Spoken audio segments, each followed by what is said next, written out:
ዛሬ ወደ አንድ ቤት ይዘናችሁ እንሄድና በእጅጉ የሚማርክን የተባረከ ስፍራ እናስጎበኛችኋለን። ይህ መኖሪያ ቤትም በመድራችን ላይ ከነበሩ በእጅጉ ከላቁ ሰዎች መሃል አንዱ የነበሩት ታላቅ ሰው ቤት ነው። የነብዩ መሐመድ ሰለላሁ ዐለይሂ ወሰለም ቤት። የተወዳጁ መሪያችን የነብዩ መሐመድ ሰለላሁ ዐለይሂ ወሰለም ቤት ሞዴል ከጥቂት ጊዜያት በፊት የሳውዲ አረቢያ መንግስት በሐዲስና በተለያዩ ታሪኮች መሰረት ያስገነባው ቤታቸው ሞዴል ይህን ይመስላል።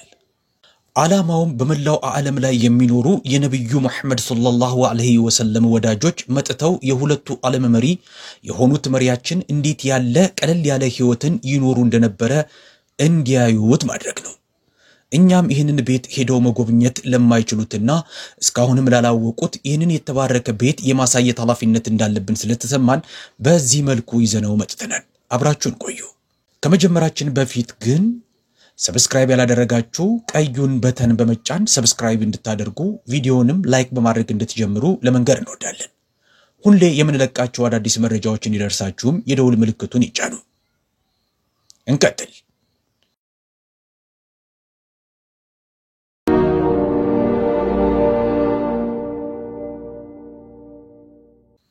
ውድ ወንድምና እህቶቼ የነብያችን መሐመድ ሰለላሁ ዐለይሂ ወሰለም ቤታቸው ሞዴል አይናችን ፊት ነው።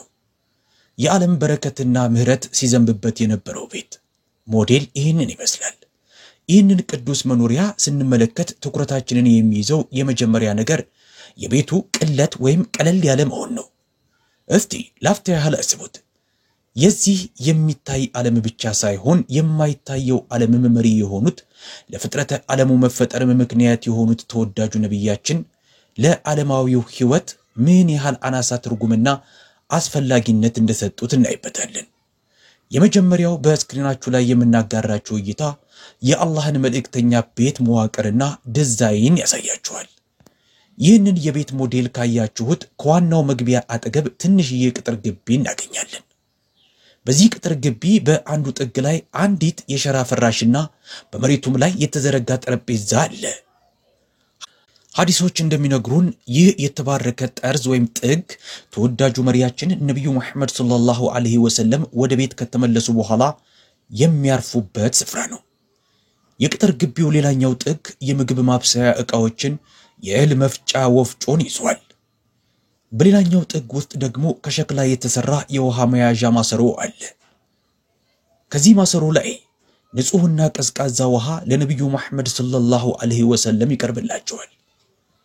ውሃው ወደ ቤት ከመጣ በኋላ ውሃውን የበለጠ ለማቀዝቀዝና ለማቆየት በውሃ መያዣ ቆዳ ውስጥ ይቀመጣል። በዋና መግቢያው በር አጠገብ ከቆዳ የተሰራ የውሃ መያዣ ታያላችሁ። ይህ የውሃ መያዣ የአላህ መልእክተኛ የአላህ ሰላምና እዝነት በእርሳቸው ላይ ይሁንና የሚጠጡትን የመጠጥ ውሃ የያዘ ነው። ወደ ቤቱ ውስጠኛ ክፍል የሚመራ የመግቢያ በርም ይታያል። የአላህ መልእክተኛ የአላህ ሰላምና እዝነት በእርሳቸው ላይ ይሁንና ወደ ውስጥ የሚገቡበት ክፍል መንገድ። ጓደኞቼ አሁን የምታዩት የነብዩን ቤት ውስጣዊ ክፍል ሞዴል ነው። የምታዩት ብርሃን ክፍሉ ብርሃን እንዲኖረው ለማድረግ በሚል የሳውዲ መንግስት የገጠመው ብርሃን ነው።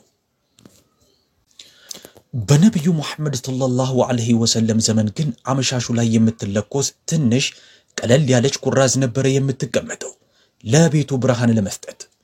በቅርበት ተመልከቱ።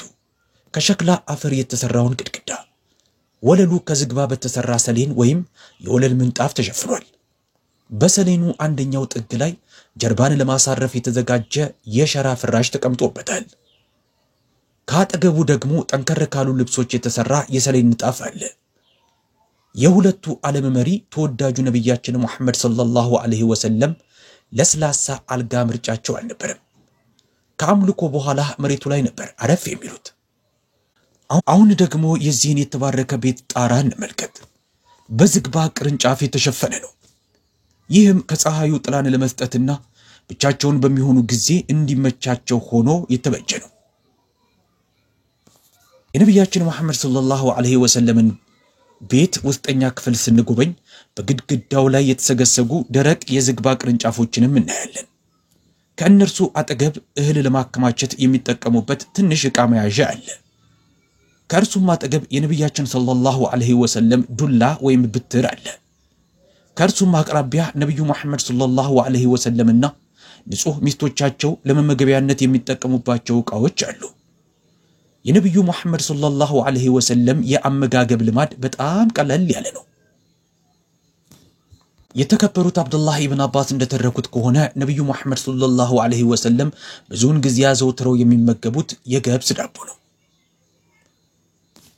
ኦ አላህ ለሙሐመድ ቤተሰቦች ለመኖር የሚያበቃቸውን ያህል ብቻ ስንቅ ስጣቸው ማለትም ዱዓ ያደርጋሉ። ነብዩ መሐመድ ሰለላሁ ዐለይሂ ወሰለም ከዓለማዊ ፍላጎቶችና መሻቶች ጋር ያለን የጠበቀ ቁርኝት ስለመላቀቅ አስተምረዋል። ምንም እንኳን ከሁሉም የአረቢያ ግዛቶች ያሉ ሀብቶች ሁሉ ፊታቸው ቢፈስላቸውም በአላህ መልእክተኛ ቤት ግን ድሎት አልነበረም። ነብያችን መሐመድ ሰለላሁ ዐለይሂ ወሰለም ካለፉም በኋላ አኢሻም የአላህ መልእክተኛ በቀን 2 ጊዜ እንኳን ጠግቦ ሳይበላ ነው ይህንን ዓለም ጥሎ ይሄደው ትላለች። አሁን የአላህ መልእክተኛ የቤት ውስጥ ሞዴል ምን እንደሚመስል አይታችኋል። አኗኗራቸው ምን ያህል ቀለል ያለ እንደሆነም አይታችኋል። አልጋቸውን ቅለቱን አይታችኋል። የተከበሩት ኢብን መስዑድ እንደተረኩት በአንድ ወቅት ነብዩ መሐመድ ሰለላሁ ዐለይሂ ወሰለም ፍራሽ ላይ አረፍ እንዳሉ ሲነሱ በተባረከው ገላቸው ላይ ምልክት ጥሎ ነበር። ይህንን ባዩ ጊዜ ኢብን መስዑድ ራሳቸውን መቆጣጠር ስላቃታቸው እንዲህ አሏቸው፣ ኦ አንቱ የአላህ መልእክተኛ ከፈቀዱልኝ ለስላሳ ምንጣፍ ላነጥፍላችሁ ይችላልው ሲሏቸው ነብዩ መሐመድ ሰለላሁ ዐለይሂ ወሰለም በሰጧቸው ምላሽ እንዲህ የሚል ነበር፣ ለዚህ ዓለም ምን ፍላጎት አለኝ? ከዚህ ዓለም ጋር ያለኝ ዝምድናና ግንኙነት ከጥላ ስር አረፍ ብሎ እንደሚሄድ መንገደኛ ነው ነበር ያሉት። ተመሳሳይ ገጠመኝ በአኢሻ ረዲየላሁ አንሃ ለነብዩ ለስላሳ ፍራሽ በመታነጥፍላቸው ጊዜ የእርሳቸው መተኛ በዝግባ ቅጠሎች የተሞላ የቆዳ ፍራሽ መሆኑን እንደነገሯት ተናግራለች። የነብዩ መሐመድ ሰለላሁ ዐለይሂ ወሰለም ቤት ህይወታቸው በቀላል ነገሮች የተሞላ ነው። በርካታ ሐዲሶችም የቤት ህይወታቸውንና ዓለማዊ ጉዳዮችን እንዴት በሚዛኑ እንደመሩ ገልጸዋል። በሐዲስ ላይ እንደተተረከው የተወሰኑ የነብዩ ባልደረባዎች በአንድ ወቅት የአላህ መልእክተኛ ውጭ እንዴት እንደሚኖር እናውቃለን፣ በቤት ውስጥ ያለው ህይወቱስ ምን ይመስላል በማለት ተገረሙ። ከዛም ንጹህ ሚስቶቹን ስለዚህ ጉዳይ ለመጠየቅ ወሰኑ። የነብዩ ሚስቶች እንዲህ ሲሉ ነበር የመለሱላቸው፣ የአላህ ሰላምና እዝነት በረከት በእርሳቸው ላይ ይሁንና የነብዩ የቤት ህይወት ልክ እንደሌሎቹ ሰዎች ህይወት ነው። የሚበላበት ሰዓት ሲደርስ ይበላሉ፣ የቤት ውስጥ ስራም ካለ ራሳቸው ይሰራሉ፣ ጥገና የሚያስፈልገው ነገር ካለም ይጠግናሉ፣ ጫማ መጠገን ካስፈለገው ይጠግኗቸዋል፣ አልጋው መነጠፍ ካስፈለገውም ያነጥፏቸዋል በማለት ነበር መልስ የሰጧቸው።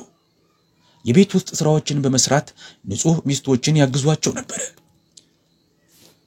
ተሟላ የቤተሰብ ህይወትን ኖረዋል። ልክ በሌላ አላህ በሱራ አልአህዛብ ላይ እንዲህ ይላል፣ እናንተ አላህንና የመጨረሻውን ቀን የሚከጅል ለሆነ ሰው አላህንም በብዙ የሚያወሳ በአላህ መልእክተኛ መልካም መከተል አላችሁ ይላል። የነብዩ መሐመድ ሰለላሁ ዐለይሂ ወሰለም ህይወት በአይን የሚታይ የቁርአን ትርጉም ነው። በቁርአን ላይ የተጠቀሰው ነገር ሁሉ በህይወታቸው ላይ ተገልጿል። ይህ የነብዩ መሐመድ ሰለላሁ ዐለይሂ ወሰለም ቤት ሞዴል በ3D የተቀዳ ግልባጭ ሞዴል ነው።